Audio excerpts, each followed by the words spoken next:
Que Deus a use poderosamente, grande mulher. Graça e paz, mulheres lindas, abençoadas. Vamos lá, estamos num lindo congresso, né? De mulheres brilhantes. Diga aí para sua irmã, você é brilhante. Vamos brilhar. Eu queria que você pegasse a sua Bíblia. Nós vamos ler um texto. Nós vamos ler um texto de Isaías capítulo 61. E em seguida vamos assistir 3 vídeos de 2, 3 minutos cada um. E o nosso objetivo essa manhã é tratar um pouquinho mais profundo com algumas sensibilidades que a nossa alma adquire em questões de relacionamento. Mas esse texto, ele cabe muito. Vamos falar sobre dependência afetiva. Vamos falar... Você quer sentar? Querem sentar? Ok, então sentem. Vamos ler, você pode ler, vamos ler sentada também. Diz assim, o Espírito do Senhor é sobre... Porque o Senhor me ungiu para levar as boas novas aos pobres, enviou-me para cuidar dos que estão com o coração quebrantado e anunciar liberdade aos cativos e liberdade das trevas aos prisioneiros, para proclamar o ano aceitável do Senhor e o dia da vingança do nosso Deus, para consolar todos os que andam tristes e dar a todos os que choram em Sião uma bela coroa em vez de cinzas, óleo de alegria em vez de... e um manto de louvor em vez de espírito deprimido. Amém? Para nós que estamos nesse congresso de mulheres, trabalhando os nossos corações, recebemos palavras sobre temperamentos, palavras sobre como uma mulher deve brilhar na presença do Senhor e ter um coração brilhante, uma vida brilhante, e isso faz parte do nosso testemunho de sermos sal da terra. Mas nós queremos tratar sobre dependência afetiva, e em todo esse estudo que será dado, eu quero que você se veja, e a partir disso, nós vamos trazer dicas para tratarmos algumas situações que às vezes a gente pensa que está bom, ou então a gente está com a vida não tão boa e não sabe de onde vêm certas demandas de infelicidade e de angústia, de depressão, de sofrimento. Ok? Então o tema é dependência afetiva e o nosso trabalho é que para que o Espírito do Senhor nos dê, em vez de cinzas, óleo de alegria, em vez de pranto, um manto de louvor, em vez de espírito angustiado. Amém? Queria que você assistisse esse vídeo. Vamos, se puder apagar um pouco as luzes.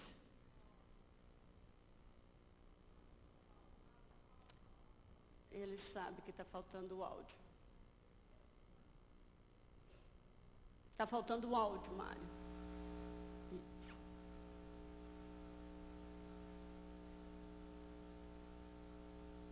Pode tirar, Mário, e busca colocar de novo para ver se entra o áudio.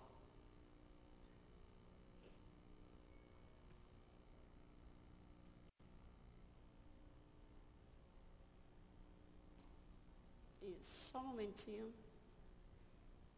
Máquinas falham assim como nós.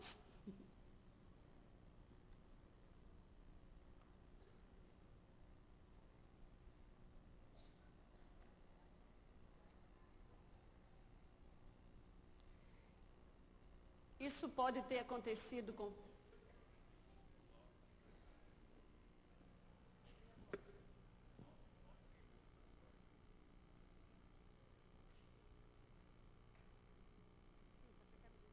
Estavam ainda protegendo o agressor. Nas imagens, a mulher aparece logo após a meia-noite tentando fugir.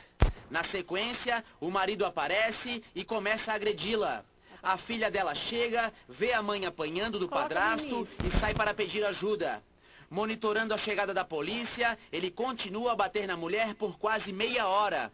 Mesmo com a Lei Maria da Penha, ainda são frequentes colocar os no casos início, de Mara. agressão contra a mulher. Isso porque, em boa parte, o que você vai ver agora são imagens que comprovam, mesmo com a Lei Maria da Penha, ainda são frequentes os casos de agressão contra a mulher. Isso porque, em boa parte dos casos, por incrível que pareça, elas acabam ainda protegendo o agressor. Nas imagens, a mulher aparece logo após a meia-noite tentando fugir. Na sequência, o marido aparece e começa a agredi-la. A filha dela chega, vê a mãe apanhando do padrasto e sai para pedir ajuda. Monitorando a chegada da polícia, ele continua a bater na mulher por quase meia hora. O homem ainda discute com vizinhos que presenciavam o espancamento. As agressões só param quando uma guarnição da PM chega ao local. A câmera que filmou a agressão é do sistema de monitoramento do proprietário do residencial aqui no bairro Passa 20. Esta não é a primeira vez que ela registra cenas de violência envolvendo a mesma vítima e o mesmo agressor. Imagens surpreendentes que revelam que as brigas entre o casal já poderiam ter terminado de uma forma bem pior. Nesta gravação feita no mês passado, a mulher é espancada até a chegada de um vizinho. Intimidado pela testemunha, o homem pega uma faca em casa e volta. Num ato insano, ele empina a moto em cima da companheira. Eles continuam brigando com a moto ligada. A mulher chega a ser prensada contra o muro. Depois, eles caem no chão e ela pega a faca, mas segue apanhando. Os vizinhos chamam a polícia e, num final surpreendente, ela sobe na moto e foge com o agressor, possivelmente para evitar que ele fosse preso em flagrante. Gostou do final? De acordo com a delegacia de... Preste atenção, vai entrar o próximo. Olha só, dependência emocional, doentia. É aí que está o perigo. Porque você ama, mas quem bate assim não te ama. Você quer ver? Ela fala que apesar de tudo isso, ela ama o namorado. Não quer mais saber dele, mas ama o namorado. Que coisa. Como é que alguém pode bater num ser humano que te ame apesar disso? Não é? Que covarde faz isso? Que canalha faz isso? Que crápula faz isso? Esse aí, na tela. O que fez você tolerar todo esse sofrimento? Eu amo muito ele, sempre perdoei ele por tudo que ele fez comigo. Várias vezes ele me batia, cortei meu braço em vidro, sempre perdoei ele, fiquei com ele. Até hoje, que ele fez isso comigo. A partir de agora, como é que vai ser? Você vai perdoá-lo dessa vez? Dessa vez vai ser diferente? Lá mesmo na delegacia onde a gente estava, ele estava preso na cela e eu estava fazendo o boletim de ocorrência, as coisas que o delegado estava falando. Lá ele mesmo me chamou, me pedindo perdão, eu perdoei ele, mas nunca mais eu quero ver ele de novo. Não vou perdoar ele para voltar a ficar com ele, não. Não quero mais ele, não. É aí que está o perigo. Que você ama, mas quem bate assim não te ama. Você quer ver? Ela fala que apesar de tudo isso... Outro vídeo rapidinho. Será que você ama ou você depende emocionalmente de uma pessoa? Não consigo olhar para aquele vídeo. Preste atenção Eu nesse. não consigo assistir. Não consigo. Ele se tornou um monstro para mim. O vídeo mostra a cena que a mãe jamais poderia imaginar. A filha, de apenas 13 anos, sendo molestada pelo padrasto. As imagens foram gravadas pela própria adolescente, com uma câmera de celular. Se eu não tivesse visto esse vídeo, se ela não tivesse filmado, talvez nem eu acreditaria que ele tivesse capacidade de fazer uma coisa dessa. Moacir Borges Leal, de 41 anos, acaricia o corpo da enteada. Ele continua a tocar a garota e só para quando percebe que a mãe dela se aproxima. Dentro da minha casa, com a minha filha, ele tendo 2 filhas da idade da minha filha. Eu colocaria a mão no fogo por ele. Se alguém chegasse para mim e perguntasse assim, você coloca a mão no fogo por ele? Nesse ponto, sim, eu colocaria. A ousadia de Moacir foi tanta que ele nem se preocupou com a presença da companheira, que é mãe da adolescente. O que ele fez com a minha filha não tem perdão. Não tem perdão. Tudo aconteceu dentro da casa onde Rosana mora com os filhos, em Guarulhos, na Grande São Paulo. Enquanto a namorada secava o cabelo no banheiro, Moacir estava bem aqui no quarto ao lado, abusando da enteada. Durante todo o tempo, ele olhava fixo naquela direção, para ver o momento em que Rosana abriria a porta. A sombra e a claridade na parede eram um sinal que ele precisava para interromper o abuso. Um lobo em forma de cordeiro. Moacir ainda foi capaz de entrar no banheiro para calcular o tempo em que Rosana terminaria de secar os cabelos. Que ele foi para ver o que eu estava fazendo e se eu ainda ia demorar. A garota disse que resolveu gravar o abuso para ter provas contra o padrasto, que já tinha tentado molestá-la mais de uma vez. Se ela não tivesse filmado, seria a palavra dela contra a palavra dele. Eu tirei porque ele já mexeu comigo uma vez, aí eu pensei, se eu falasse para alguém, ninguém ia acreditar comigo, porque ele tem uma cara de sonso e ninguém ia acreditar nele, em mim. Aí ele ia ficar falando que era mentira, aí eu resolvi gravar para mim poder ter provas. E ele jura que não faz. Ele é aquela pessoa que ele vai morrer negando. Você está provando para ele, você está mostrando a prova e ele está falando que isso não serve como prova e que é mentira. Depois de ser denunciado, Moacir passou a ameaçar a família de Rosana, que agora teme pela segurança dos filhos. Desde o dia que ela me contou, ele está me ameaçando. A família dele toda me ameaça. A sobrinha dele me ligou na terça-feira à noite, me ameaçando de morte, falou que minhas horas e meus dias estavam contados. Você ama ou depende? Esse é o tema que vamos tratar, mas eu queria chamar agora para essa primeira fase uma linda apóstola que foi discípula, hoje é minha co-discípula, né? Estamos no mesmo trabalho, uma mulher de honra, uma mulher de superação, uma mulher de um alto exemplo de restauração familiar, de cura, e que tem uma unção muito linda de ensino, e essa primeira parte é dela, a apóstola Rosângela Matos, conosco. Que honra, né? Ministrar com a minha apóstola Esté Amazonas. Toda a honra e toda a glória seja dada ao Senhor. E nós vamos entender um pouquinho sobre como o porquê dessa dependência afetiva. O que leva uma mulher a dizer, eu amo e por isso me submeto. O que leva uma pessoa, a dependência afetiva também acontece com homens, não é só com mulheres. E o que leva você a dizer, em nome de submissão, em nome do amor, passar por tantas situações ao ponto de você se deformar, ao ponto de você não saber mais quem você é. E o primeiro slide, eu gostaria que saltasse aí. Eu quero dizer para você, mulher, que Deus tem um projeto maravilhoso para fazer na sua história de vida, amém? O plano original de Deus, ele não vai ser frustrado na sua vida. Amém? Você é mãe, você nasceu para ser mãe, impactar uma geração, mãe de nações. Esse é o decreto que Deus nos deu. E Satanás, desde o início, ele tem tentado nos deformar. Desde o início, ele nos destituiu do lugar que era nosso e que é nosso. E começando a dizer a você, você só vai saber administrar, gerir todas essas situações, até mesmo ajudando vidas no seu discipulado, se você conseguir administrar as suas emoções. A nossa cura, ela é a resposta para muitas situações que você tem vivido, que você tem enfrentado. E nesse primeiro slide,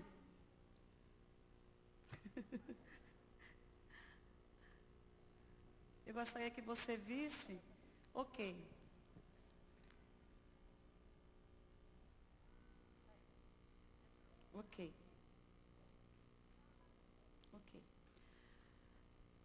O nosso tema é impactando sua geração com uma mente brilhante.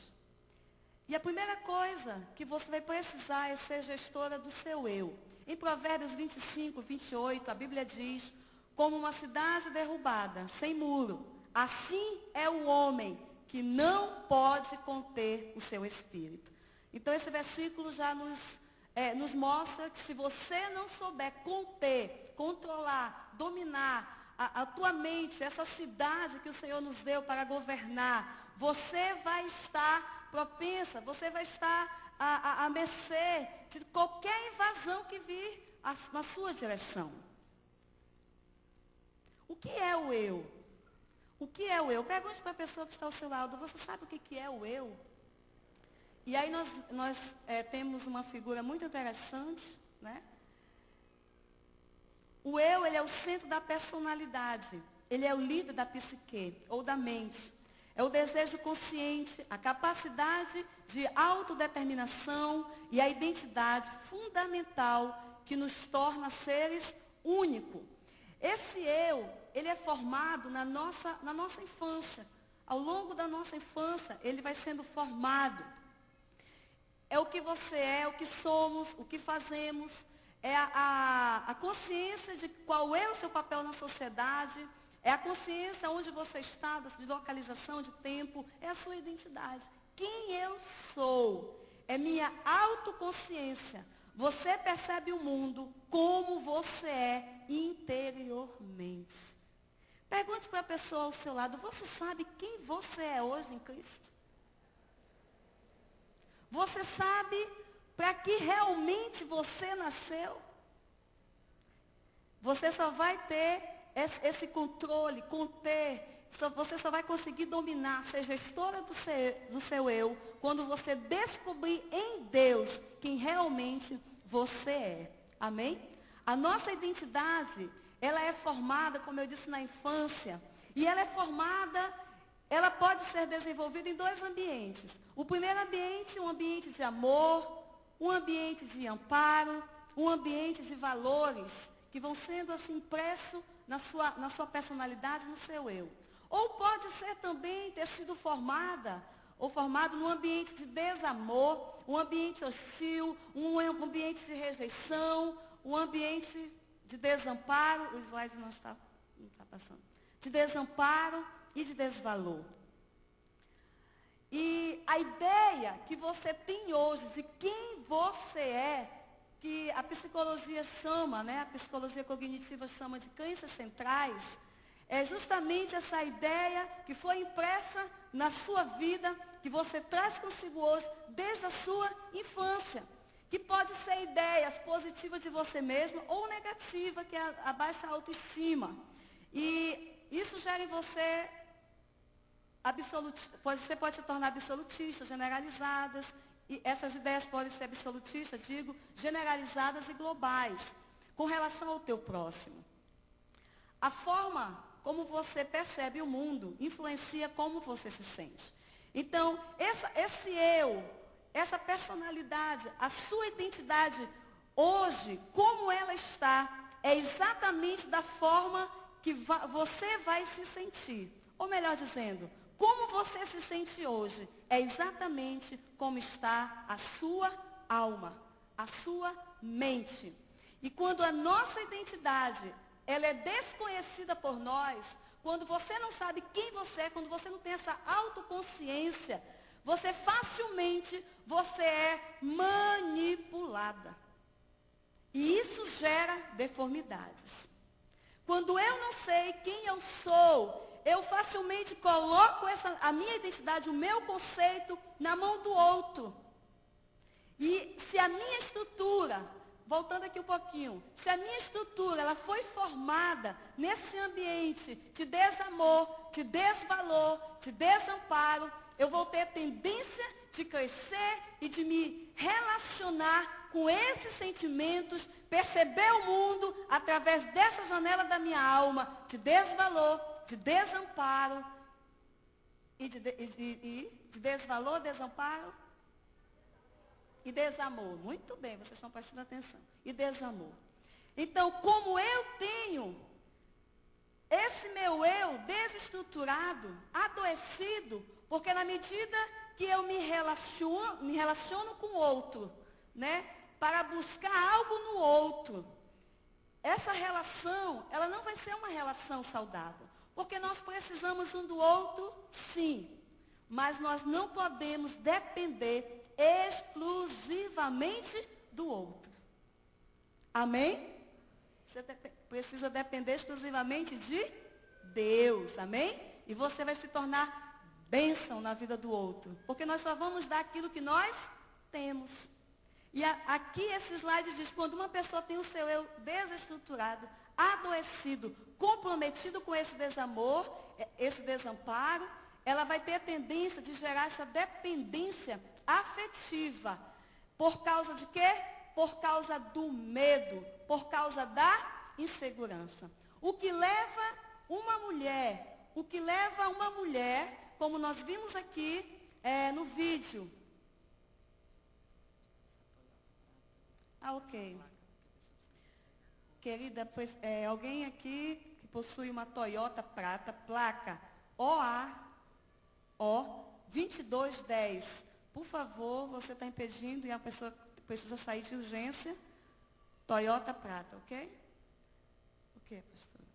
O que faz uma mulher, como nós vimos, se submeter a uma relação dessa, de agressividade, uma relação hostil, de muita violência. E quando nós ouvimos essas pessoas, ela diz assim, nós perguntamos, o terapeuta pergunta, por que você ainda está com essa pessoa? E qual é a resposta dela? Amor, eu o amo. Eu não consigo deixá-lo, porque eu o amo. Esse amor romântico, esse amor não é amor. Esse amor é uma dependência afetiva, uma dependência emocional. Espírito de engano. A Bíblia diz em 1 João 4,18 que o amor, o verdadeiro amor, ele lança fora o medo, porque o medo envolve castigo. E quem tem medo não está aperfeiçoado no amor. Ah, tá, ok. O do amor, o slide do amor. Já está, né? É porque daqui eu não estou conseguindo ver, é por isso que eu acho que está aí. Ok. Então, o verdadeiro amor lança fora o medo. Olha o que a Bíblia nos diz, aqui a luz da palavra nos diz, que o medo, ele castiga. O medo, ele escraviza. O medo, ele gera uma dependência.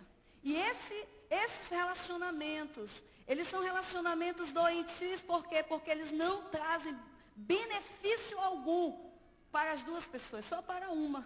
E mesmo assim, essa pessoa, a qual é a pessoa que fica ali sendo sugada pela outra, ela também passa a ser depositária de tantas enfermidades e ela acaba também adoecendo. Essa figura retrata muito bem a dependência afetiva, porque é como se a pessoa estivesse realmente algemada a outra, que ela não consegue dar um passo, ela não consegue pensar sem a outra, ela não consegue viver sem a outra pessoa e ela se submete a um nível. E muitas mulheres, elas acham que esse nível aqui de relacionamento é submissão. E nós vamos já ver o que realmente é submissão na palavra. A dependência afetiva, queridas, é um vício. E é um vício psicológico. E geralmente a pessoa que ela possui esse vício, ela está tão viciada naquela relação, que ela nem se percebe que ela é uma viciada psicológica. E você vai percebendo que a dependência emocional traz a sintomatologia de um transtorno, tal como o consumo de uma substância, tipo drogas, né? São as substâncias psicoativas. Assim como a droga está para o usuário viciado, assim também a dependência afetiva está para uma pessoa adoecida emocionalmente. Ela precisa ter um apoio e ela geralmente escolhe o seu parceiro para esse apoio, né? Ela escolhe, alguns casamentos podem escolher os filhos, tem uma dependência afetiva nos filhos, e depois nós vamos ver melhor isso com a apóstola Esther. O diagnóstico de dependência está fundamentado nos seguintes pontos, para você visualizar melhor. Apesar dos maus tratos, a dependência aumenta com os anos. A ausência da pessoa produz sentimento tal como síndrome de abstinência. Assim como o viciado, ele tem aquele período quando retira dele a substância psicoativa dele, quando retira, ele tem o tempo de abstinência, ele passa a ter insônia, ele passa a ter níveis de tristeza, angústia, ele fica inquieto, um mal-estar. A mesma forma é quando se tira a pessoa dessa dependência afetiva, quando se começa esse tratamento, tentando, conscientizando essa pessoa que ela precisa se abster disso, ela começa também a ter esses sintomas. A pessoa que quer deixar de ser assim, mas é impossível para ela. Investe tempo e o preço que for preciso para estar com a pessoa, apesar dos inconvenientes. Isso aqui é muito interessante. Passa por cima de tudo e de todos para ficar com a pessoa amada. Até mesmo ela é capaz de passar pela voz de Deus.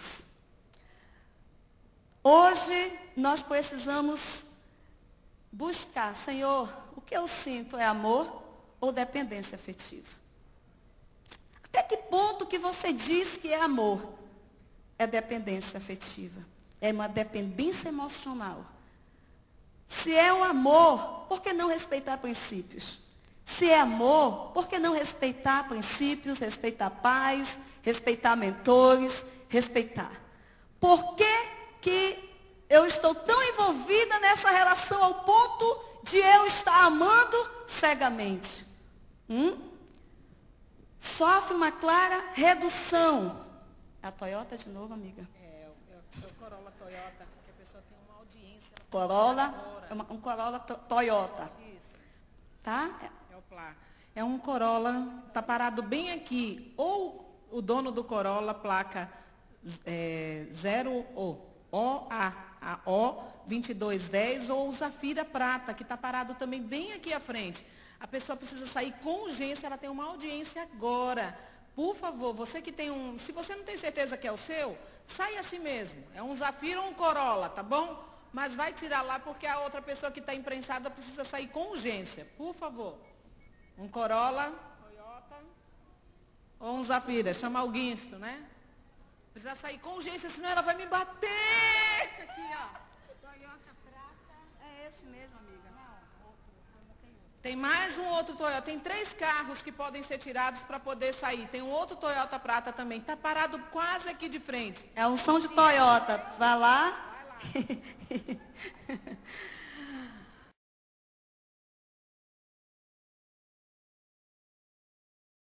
Não dê uma de super crente, porque nós somos espírito, alma e corpo. E precisamos deixar que Deus nos trabalhe em nós, em cada área específica, como Ele quer trabalhar. Então, segue a vida alimentando a dependência. Apesar de conhecer os riscos, queridos, você viu nessa relação aqui, nesses vídeos, quantos riscos? Ela colocou até a própria vida. Porque numa relação dessa aqui, uma mulher dessa pode morrer, e morre. Muitas mulheres morrem violentadas. Mas existem outros tipos de violências também nessa relação, que é a violência emocional, é uma das piores, né? Piores violências que uma mulher pode sofrer. Mas a pessoa, ela está tão cega, ela é tão dependente afetiva, ela é tão carente, que ela segue a sua vida alimentando isso, apesar de saber que existem riscos, até mesmo das questões psicológicas. Põe em risco a felicidade da existência e da sua saúde mental. O remédio, pastora, vou ter que me divorciar dessa pessoa. O remédio não é o divórcio. Diga isso para a pessoa que está ao seu lado. O remédio não é separar. O remédio não é o divórcio. O remédio é você se tratar, buscar cura, buscar ajuda. Porque assim como um drogado, não adianta tirar o viciado de um lugar e colocar no outro. Adianta? Não. porque aonde ele estiver, ele vai buscar as substâncias psicoativas que ele precisa para o seu organismo. Então não adianta, você sai do casamento, vai para o outro. Está tudo aqui, ó. É o seu eu que precisa ser estruturado. É o seu eu que precisa ser restaurado. É você que tem que buscar em Deus o seu valor, o seu amor, o seu amparo e se relacionar pelas razões corretas e não mais se relacionar por razões erradas. Amém? Por isso que as solteiras precisam buscar uma estruturação do ego, ser curada. Por quê? Para não buscar no nível da sua alma os seus parceiros. Mas isso aí a Esté vai entrar. Só um pedacinho, apóstolo. O pano de fundo é medo e a insegurança. O pano de fundo de tudo isso que nós estamos vendo, querido. Por que, pastor, uma mulher diz assim, é amor? Porque ela tem medo de perder para ela a única coisa que é a sua fonte de vida, de esperança, de amor. Nem que esse amor seja desse jeito que nós vimos aí. E aí por trás existe uma mulher insegura, uma mulher dependente, uma mulher com muito pavor de ser abandonada. Imagine você, uma menina que cresceu num lar de rejeição, um lar de abandono, de desamparo. Ela vai crescer com tudo isso impresso dentro dela e ela vai entrar nas relações buscando o quê? Amor, amparo, aceitação. E o diabo sabe como muitas das vezes colocar pessoas erradas para acabar de vez e destruir completamente a história dessa mulher. Mas hoje eu quero te dizer que independente da sua história de vida, a mão do Senhor está sobre a tua vida e Ele pode te restaurar, porque Deus nos fez, como ontem nós vimos aqui a bispa apóstola Joyce, doutora Adriana dizendo, todas nós temos esta mente brilhante, mas Satanás quer nos destituir do papel, do lugar que Deus quer que estejamos, amém? E essa mente brilhante vai sim, a sua mente vai tocar sim uma geração, vai impactar sua casa, vai impactar sua família, porque o Senhor não te fez para viver na dependência de ninguém, amém? Nesse nível aqui de dependência, Ele te fez para ser uma mulher saudável. Seus filhos vão olhar para você e vai dizer, a minha mãe é uma mulher saudável, é uma mulher cheia da unção do Senhor. Amém? Aleluia. Então, todo medo, toda insegurança, fora, em nome de Jesus. A submissão, agora vamos aqui entrar na submissão. A Bíblia diz, em Colossenses 3,18, não está aí o versículo, mas você pode anotar, Colossenses 3,18. Mulheres, sede vós, igualmente submissa a vosso próprio marido. Essa submissão bíblica não indica inferioridade, não indica medo, não indica desrespeito, não indica desvalor. Esposo e esposa têm igual valor como pessoas. Homem e mulher têm o mesmo valor, porém, diferente posição hierárquica. E aí nós já conhecemos nossos papéis. Se você querer o papel do outro, a maldição entra, você sabe disso. Mas existem mulheres que elas dizem, se colocam, eu estava conversando com a apóstola Esté, que é uma fuga. É muito bom dizer, eu sou submissa. Eu não vou ter tempo para visão porque eu quero cuidar da minha casa. Será que é cuidar da casa mesmo? Ou é uma fuga para se esconder nas suas mazelas de almas, nas suas situações de alma? E eu quero aqui trazer um ponto que eu acho fundamental tratar, que em clínica a gente vê muito isso. Você que já passou e que isso não é vergonhoso, porque todos nós temos situações a serem tratadas na nossa vida, algumas físicas, outras emocionais e algumas espirituais. E eu percebi, né, inclusive já desenvolvi algumas teses sobre isso, que as mulheres que elas sofreram algum tipo de transtorno mental, viu, doutora Adriana? Eu percebi que elas têm essa facilidade de depois gerar no parceiro uma dependência emocional terrível, que para sair disso, ela já está curada, ela já está de alta, mas ela continua precisando do amuleto dela aqui para se sustentar. Que a psicologia chama isso de ganhos secundários. E é um mecanismo de defesa. Por quê? Porque, minha irmã, não é fácil recomeçar depois de um trauma. Não é fácil recomeçar depois de um transtorno mental. Não é fácil recomeçar depois de tanta dor, de tantas patologias. E às vezes, essa doença, ela gera, você aprende um comportamento. É um comportamento aprendido que ela não consegue mais desaprender. E ela se torna dependente do esposo, dependente dos filhos, dependente de tantas situações, porque essa doença, essa situação, trouxe para ela alguns ganhos secundários. Porque eu vou ter que recomeçar se eu tenho que lutar, eu tenho que fazer isso, e aí ela faz uma rotazinha de fuga para se esconder aqui. Mas hoje, eu quero dizer a você que Deus está trazendo luz ao seu entendimento, porque você tem uma mente brilhante, você vai lutar para viver tudo aquilo que Deus preparou para você. Sim.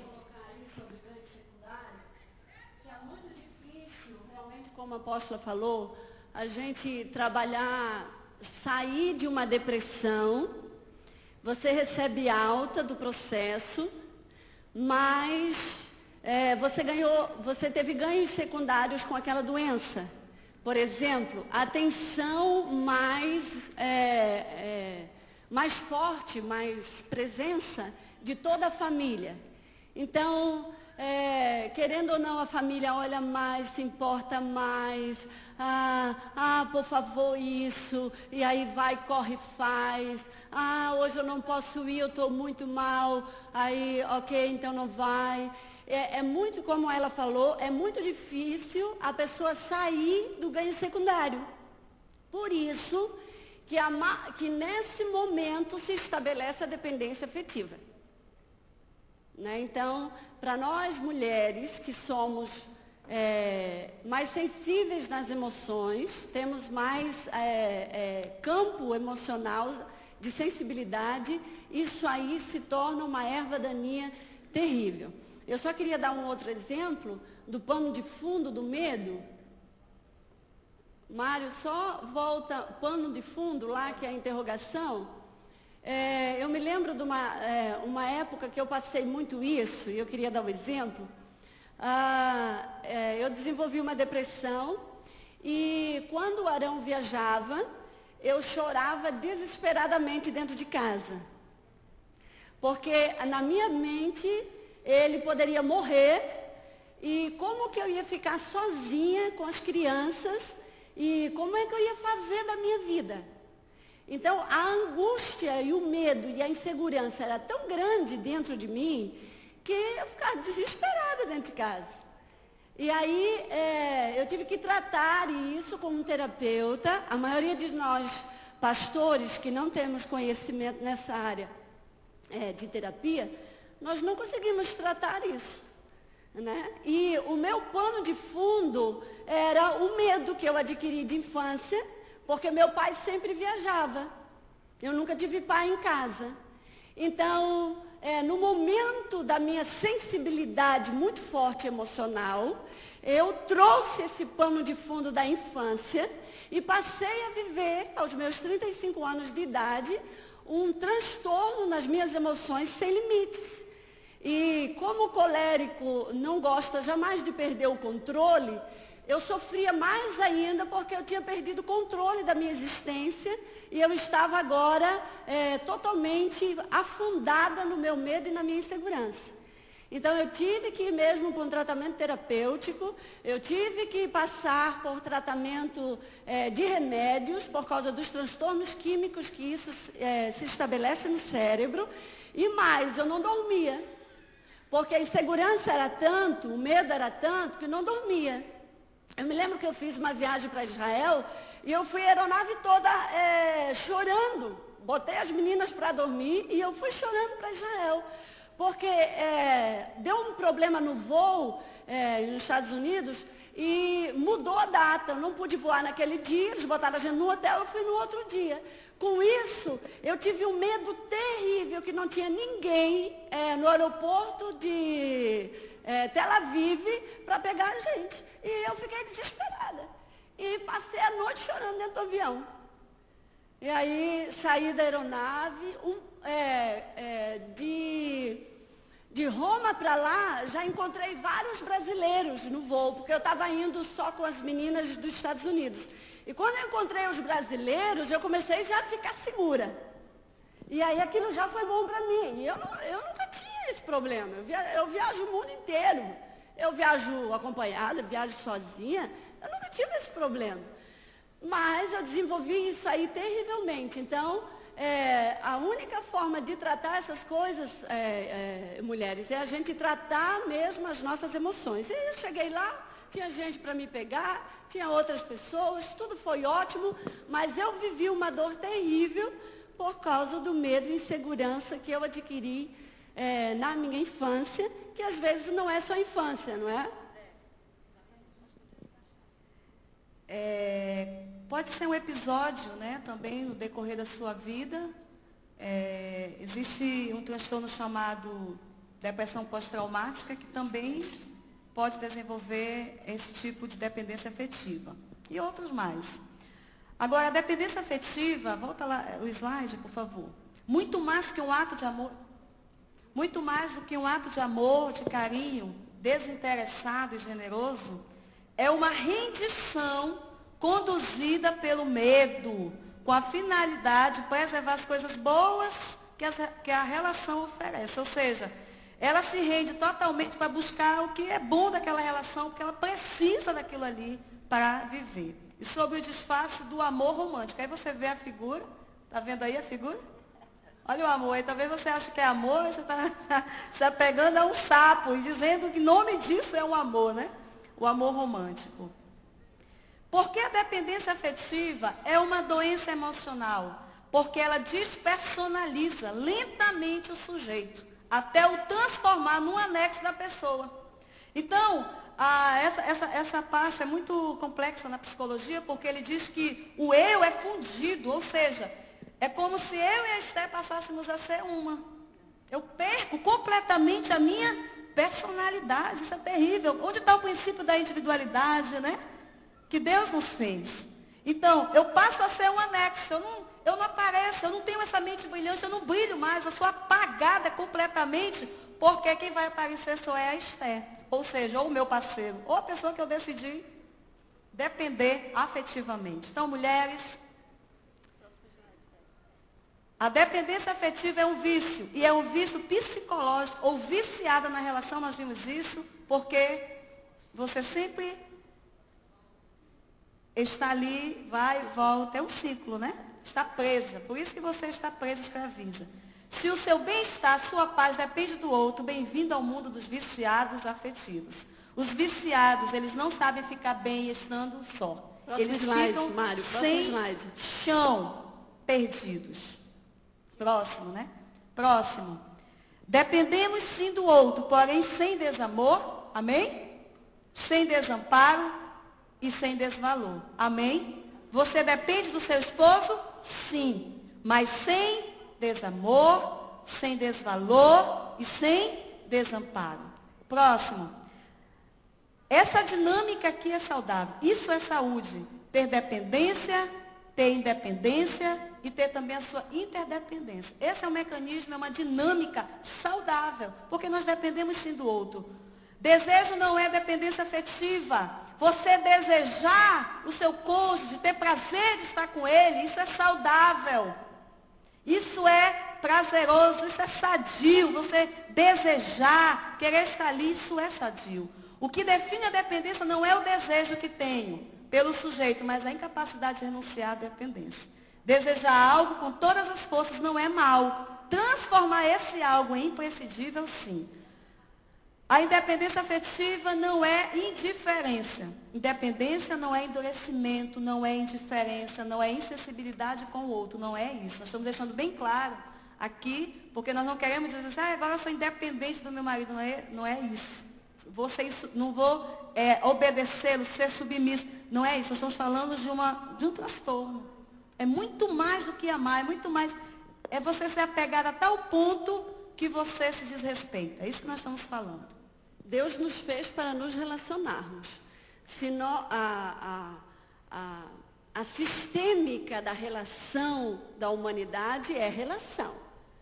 Né? Nós somos feitos para nos relacionarmos. Quando eu me relaciono e o relacionamento traz patologia, traz doença, como nós mostramos nos 3 filmes, despersonaliza. Por exemplo, nós vivemos muito tempo dentro do contexto religioso a questão das mulheres não terem nome. Isso é um problema cultural nosso, cultural religioso, que a mulher, ela podia sim cuidar das crianças, da introdução, da limpeza do templo, da escola dominical e das escolas bíblicas, mas se colocou que mulher não poderia, não tinha capacidade, não poderia ensinar de púlpito. Aí, se a gente acionar a inteligência, esse negócio não funciona na minha cabeça. Porque como que mulher, a maioria das cadeiras de educação se dá a mulher na sociedade e mulher não pode ensinar na igreja? Como que a escola dominical, o ensino da escola bíblica, a maioria era cadeira de mulheres, como que a mulher não pode ensinar na igreja? Então, na realidade, era uma partícula, algo particularizado só do púlpito.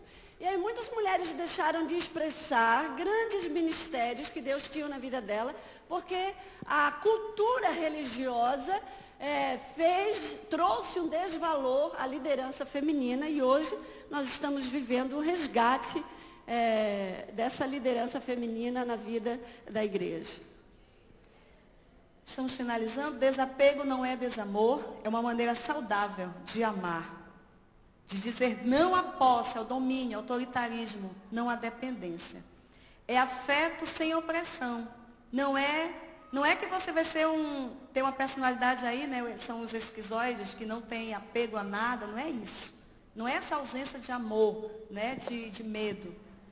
A dependência afetiva, ela desgasta e faz adoecer. Por que ela adoece? Porque ela faz você desperdiçar energia. Você pode entrar para ficar mais claro, ok?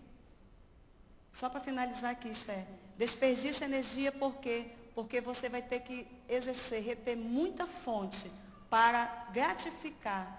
E você pode ser um ativo dependente e um passivo dependente. Quando você é ativo dependente, você é aquele que domina a relação. Você é dependente, mas você manipula, você muda a dinâmica da casa. Por causa da sua enfermidade, dessa dependência afetiva. E o passivo já é aquele que fica ali, se submete a tudo, não mexa comigo, eu também não vou me expor, porque eu não quero perder esse amor, esse carinho, né? Esse falso amor. Ok? Ok, Esther. Posso falar da carência? Ok. A dependência afetiva faz adoecer, ela castra, incapacita e elimina critérios. Passa ao próximo. Degrada e submete, deprime. Ela gera estresse, assusta, ela cansa, ela desgasta a relação e, finalmente, acaba com todo o resquício de humanidade disponível. Mário, pode ir para o slide dependência emocional? O próximo? Nós vamos tratar agora de alguns casos, nesses restantes de 15 minutos. Vamos ver, pode ficar aqui, apóstolo. Nesse restante de tempo, vamos ver alguns casos. É importante que a gente entenda uma coisa. A dependência afetiva, ninguém é dependente porque quer, né? Ou simplesmente porque quer, vamos colocar assim. O dependente emocional, desta forma doentia, se deve a uma justificativa, se deve a esse processo de desamor, de desvalor que a relação que se estabeleceu na infância ou por algum momento. Então, vá passando, passa aí teu slide, Mário, vamos explosivo, ok? Vai passando, passa, pode passar. Pode passar. Primeiro caso, conjugalidade. Vamos aí para o primeiro caso.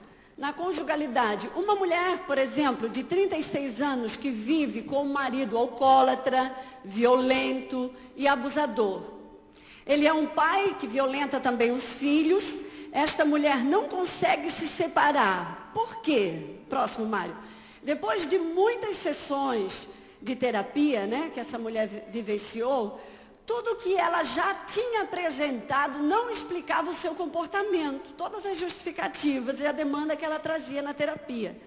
Mas um certo dia ela disse assim: tenho muita dificuldade de pegar no sono, fico esperando ele chegar. Não tenho medo de ladrão, mas preciso de alguém que me abrace por trás e cuide das minhas costas. Próximo slide. Enquanto ele não chega, encho a cama de travesseiro. E aí por quê, né? Por quê? Porque me sinto protegida. Quando ele chega bêbado, eu praticamente me cubro com o corpo dele. Então o que ela fazia? Ele chegava, brigava lá com ela, com as crianças, dava um jeito de botar ele na cama, mas ela colocava o corpo dele de forma por trás dela na cama para proteger ela, para amparar ela. E aí, e fala que ela acomodava, próximo slide, pode vir. Aí ela dizia: acho que para mim é importante dormir com alguém. Será que é isso o porquê que eu não consigo me separar? Como nós falamos, próximo slide diz aí, divórcio não é a... Se essa mulher sair dessa relação e for para uma outra relação, ela vai encontrar um meio de ser dependente da mesma maneira, só vai mudar a figurinha do marido, mas a dependência continua. Então o divórcio nunca é a solução para essa situação, a não ser que às vezes tenha um caso de vida ou morte, não é verdade? De vida ou morte, aí é uma outra situação. O outro caso que às vezes requer a entrada com o divórcio são os casos que levam os abusos sexuais. Com filhos, com ela mesma. Aí sim, como nós vimos ali aquela situação, os padrastos, que hoje nós temos muitas famílias mosaicas. Eu venho com meu filho daqui, ele vem com o filho dele dali, nós nos casamos e aí vamos ter nossos filhos. Essa relação, ela vai receber muitos altos e baixos, porque os filhos vão brigar daqui, outros filhos vão brigar dali, o casal vai ter dificuldade de se encaixar. Geralmente são relações que precisam de acompanhamento pastoral ou terapêutico. Hoje a nossa sociedade está invadida com as famílias mosaicas por causa do número do divórcio. Quanto mais divórcio, mais famílias mosaicas. Quanto mais divórcio, mais famílias mosaicas. Aí as pessoas não tratam a problemática do coração, entram no próximo relacionamento. E aí isso traz sérias situações. Esse exemplo aqui, ela mostrou, aqui nós queremos, próximo slide pode colocar, o que retrata então, nesse caso que eu coloquei aqui. Retrata o medo e o abandono. Ela tinha medo, por mais que ele fosse alcoólatra, abusasse dela e das crianças verbalmente, por mais que fosse violento, ele, de certa forma, abrigava ela, cuidava dela. Então, na realidade, a pessoa vai viver de migalhas, de lixo emocional. Ela passa a viver de lixo emocional, de lixo do relacionamento, porque ela é viciada na situação. Próximo slide diz, uma pitada, somente de bem-estar, só para dormir segura, porque o restante do dia ou da relação doentia e angustiante. Mas ela fazia isso em troca de uma vida de mal-estar e sofrimento. entra a famosa frase aqui de Shakespeare, que diz, meu reino por um cavalo. Então eu entrego tudo, mas eu tenho um pouquinho de amor aqui. Eu dou tudo por esse pouquinho de amor. Né? Próxima slide fala realidade distorcida. Aí nasce a realidade distorcida. Nasce a forma de ver o mundo e a relação conjugal de uma forma distorcida. Por isso que você diz assim, mas meu Deus, a cabeça desse ser parece uma cabeça de jegue. Nasce aqui. São realidades distorcidas. A pessoa mendiga emocionalmente, a pessoa vive num sofrimento sem igual. As mulheres passam muito por isso. Hoje, com a ascensão da mulher no mercado de trabalho, tem mudado muito isso, porque a segurança financeira leva ela a tomar novas liberdades. Mas nós queremos acentuar que divórcio não é a solução, porque essas mulheres, elas entram na liberdade financeira e no poder do domínio. Então, eu vou viver sozinha, eu vou cuidar da minha vida, porque nessa relação eu não sou feliz. Ela pensa que ela vai ser feliz vivendo só. Quando ela vai viver só, ela vai encontrar uma outra relação e a doença vai continuar levando a vida dela. Próximo slide, pode falar. É o que acontece com muitas mulheres solteiras, né? Elas entram num relacionamento, aí quebram o relacionamento, é como se fosse, é um vício. E elas não querem muitas das vezes se comprometer, mas elas sempre estão buscando alguém para alimentar suas carências